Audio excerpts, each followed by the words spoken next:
จิ๊บทักทายหน่อยสวัสดีค่ะวันนี้นะคะเราอยู่ที่สุสานนะคะสุสานพี่ใกล้เกินสุสานจริงเล้งจริงเลี้ยงชลบุรีศรีราชาเนาะใช่ศรีราชาเขาเขียวใช่เขาเขียวที่นี่เขาเรียกอันนี้ ถึงเด็กเขาเขียวศรีราชา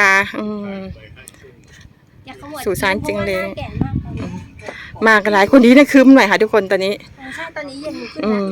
ตอนนี้คือมาไหว้2 ที่นะคะทุกคนผ่านมา2 ที่แล้วตอนนี้ที่3ละที่ 3เสร็จแล้วก็กลับบ้านแล้วจ้ะทุกคนเมื่อเช้านี้ไปไหว้บ้านบึงมาจ้ะมาไหว้กันมาทุกปีน้องทิพย์ขับรถพามาจ้ะทุกคนจ้ะไปไหว้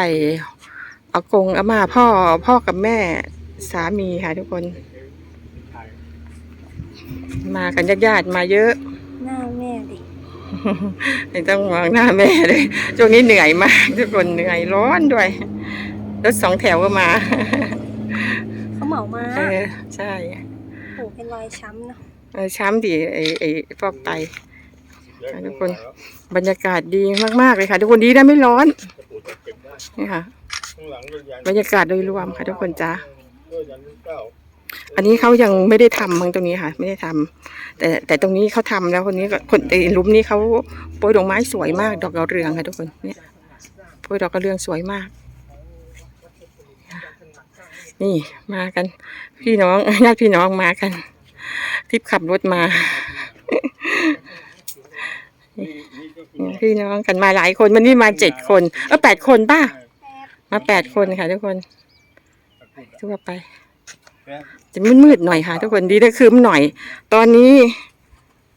แต่เที่ยงกว่าแล้วใช่ป่ะเที่ยง15แล้วเที่ยงกว่าแล้วทุกคนจ้าอันนี้ผมอากงอาม่าพ่อกับแม่สามีค่ะมาไหว้ทุกปีเอาของมาไหว้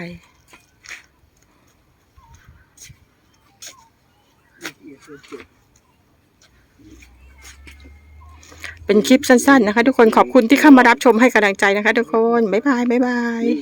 ปแล้วค่ะขอบคุณนะคะ